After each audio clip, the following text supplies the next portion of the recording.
2024 সালের টি-20 বিশ্বকাপ খেলার জন্য ইতিমধ্যে বাংলাদেশ ত্যাগ করেছে, ইউএসের উদ্দেশ্যে রওনা করেছে।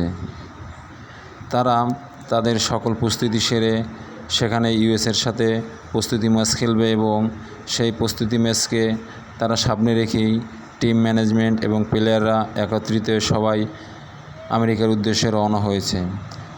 2024 সালের টি-20 বিশ্বকাপ বাংলাদেশ দলের অনেক চাওয়া পাওয়ার একটা জায়গা। এখানে বাংলাদেশ টিম কি করে সেটাই এখন দেখার বিষয়, যেখানে 6টি নতুন মুখ যাদের 2-1 জন ছাড়া কেউ বাহিরে মেজর ট্রফি খেলার অভিজ্ঞতা নেই। এরকম একটি নূতন এবং অনভিজ্ঞ খেলোয়াড় নিয়ে বাংলাদেশ দল তাদের মিশনে নেমেছে। সেখানে কতটাই সার্থকতা হবে বা কতটাই চাওয়া পাওয়া হবে সেটা এখন সময়ের অপেক্ষা।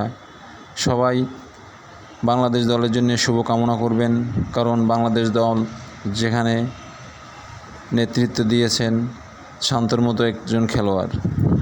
শান্ত অসাধারণ খেলে, এটা বলার অপেক্ষা রাখে না। তবে আমাদের এখানে একজন প্লেয়ার যদি আসতো তবে সেটা ভালো হতে। তামিম ইকবাল নেতৃত্বের ভারে এবং দলকে সামনে থেকে নেতৃত্ব দিলে হয়তো আমরা 2024 সালের টি-20 বিশ্বকাপ আরও রাঙিয়ে তুলতে পারতাম। সেটা হয়নি বিসিবির কর্মকর্তাদের সিদ্ধান্তর ভুলের কারণে। 2024 সালের টি-20 বিশ্বকাপ ইউএস এবং ওয়েস্ট ইন্ডিজে হবে, সেটা আপনারা সবাই জানেন।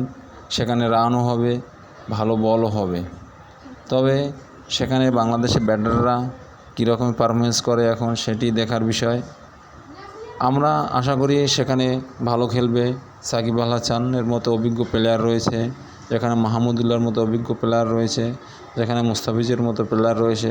সেখানে একটু হলেও আমরা তাদের উপর ভরসা করতে পারি। ভরসার প্রতিদান এবার চরমভাবে দিতে চায় বাংলাদেশ টিম।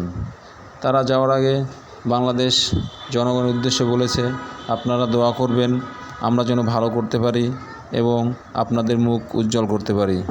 সে লক্ষ্য নিয়ে তারা এবারের টি-20 বিশ্বকাপে নেমেছে।